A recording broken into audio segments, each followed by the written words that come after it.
Welcome to स्वयं current affairs. आज है 4 जुलाई 2022। 4 जुलाई 2022 के जितने भी इंपॉर्टेंट क्वेश्चन बने हैं उनके बारे में आज हम जानेंगे।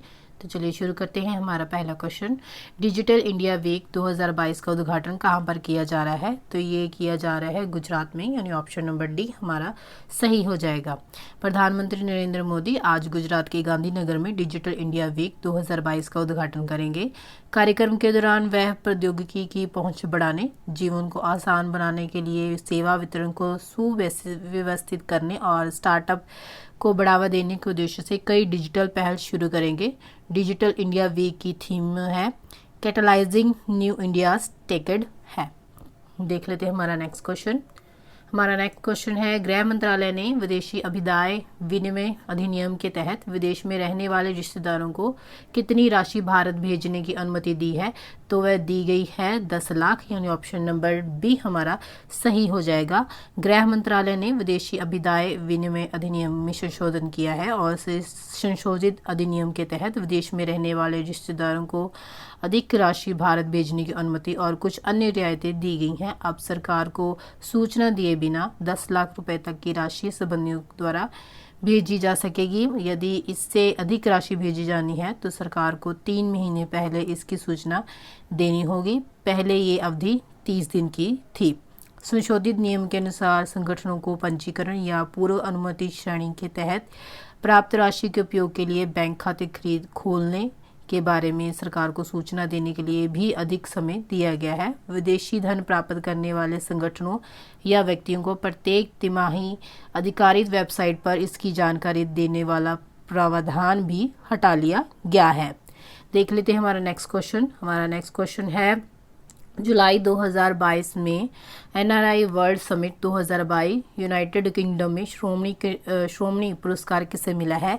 तो ये मिला है मिशेल पूनावाला को, यानी ऑप्शन नंबर डी हमारा सही हो जाएगा।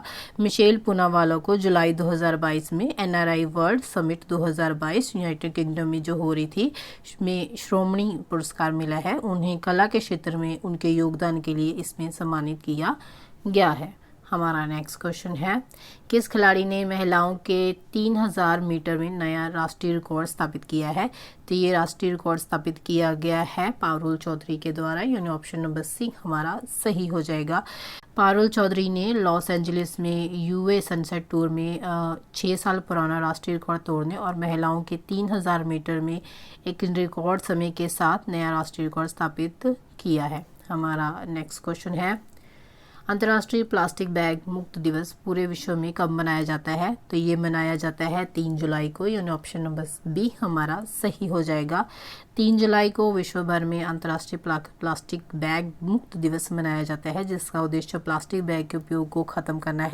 जीरो वेस्ट यूरोप ने 2009 में अंतर्राष्ट्रीय प्लास्टिक बैग मुक्त दिवस की स्थापना की। हाल ही के वर्षों में ये प्लास्टिक से मुक्त आंदोलन का हिस्सा बन गया है।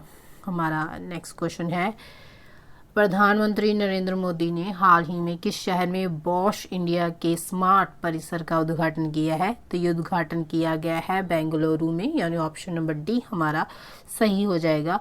कर्नाटक के बेंगलुरु में हाल ही में प्रधानमंत्री मोदी ने बॉश इंडिया के स्मार्ट परिसर का उद्घाटन किया है। ये वर्ष भारत और बॉश इंडिया दोनों के लिए एक ऐतिहासिक वर्ष है, क्योंकि दोनों देश अपनी स्वतंत्रता की 75वीं वर्षगांठ मना रहे हैं। हमारा नेक्स्ट क्वेश्चन है, किस देश के मैड्रिड में आयोजित नाटो मैड्रिड शिखर सम्मेलन 2022 का हाल ही में समापन हुआ है? तो वह समापन हुआ है स्पेन में, यानी ऑप्शन नंबर डी हमारा सही हो जाएगा। स्पेन के मैड्रिड में आयोजित नाटो मैड्रिड शिखर सम्मेलन 2022 का हाल ही में समापन हुआ है। वर्ष 1957 में पेरिस में आयोजित पहली शिखर बैठक के बाद से ये शिखर सम्मेलन का 32वां संस्करण था और इस सम्मेलन की अध्यक्षता नाटो के महासचिव जेन्स स्टोल्टेनबर्ग ने की थी। हमारा नेक्स्ट क्वेश्चन है, राहुल नार्वेकर को किस राज्य विधानसभा के अध्यक्ष के रूप में चुना गया है? तो वह चुना गया है उनको महाराष्ट्र विधानसभा के द्वारा, यानी ऑप्शन नंबर ए हमारा सही हो जाएगा। महाराष्ट्र में भाजपा उम्मीदवार राहुल नार्वेकर को कल राज्य विधानसभा के अध्यक्ष के रूप में चुना गया। उन्होंने महाविकास अघाड़ी के उम्मीदवार राजन साल्वी को हराया। अध्यक्ष का चुनाव मतों के विभाजन के माध्यम से हुआ, जिसमें श्री नार्वेकर को 164 मत मिले जबकि साल्वी को 107 मत मिले हैं। एक नगर सेवक के रूप में अपनी यात्रा शुरू करने वाले नार्वेकर को 2015-16 के लिए कॉमनवेल्थ पार्लियामेंट्री बोर्ड के सर्वश्रेष्ठ वक्ता के पुरस्कार से सम्मानित किया गया था। देख लेते हैं हमारा नेक्स्ट क्वेश्चन। केंद्र सरकार ने किस योजना के तहत अपनी जान गंवाने वाले 35 पत्रकारों के परिवारों को वित्तीय राहत देने के प्रस्ताव को मंजूरी दी गई है? तो ये मंजूरी दी गई है पत्रकार कल्याण योजना, यानी ऑप्शन नंबर डी हमारा सही हो जाएगा। केंद्र सरकार ने जान गंवाने वाले 35 पत्रकारों के परिवारों को आर्थिक राहत देने के लिए पत्रकार कल्याण योजना समिति के प्रस्ताव को हाल ही में मंजूरी दी, जिसमें कि उन परिवारों के 16 परिवार शामिल हैं जिनकी कोविड-19 से मौत हुई है। परिवार वालों को 5 लाख रुपए तक की सहायता इसमें प्रदान की जाएगी।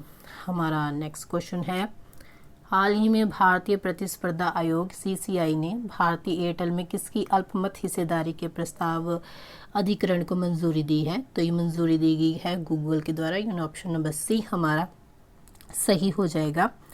भारतीय प्रतिस्पर्धा आयोग यानी CCI ने भारतीय एयरटेल में गूगल की अल्पमत हिस्सेदारी के प्रस्तावित अधिग्रहण को मंजूरी दी है। गूगल इंटरनेशनल ने एयरटेल में 1.28% इक्विटी शेयर पूंजी की अल्पाश और गैर नियंत्रित हिस्सेदारी खरीदने के लिए एक निवेश समझौता किया है। इसमें दोनों कंपनियों ने अपने सहयोगियों के माध्यम से कुछ वाणिज्यिक सौदे भी किए हैं। तो फ्रेंड्स, ये थे आज के कुछ इंपॉर्टेंट करंट अफेयर्स। अगर आपको वीडियो अच्छी लग रही है तो आप इसे लाइक और शेयर करें। अगर आप चैनल पर नए हैं तो चैनल को सब्सक्राइब करें।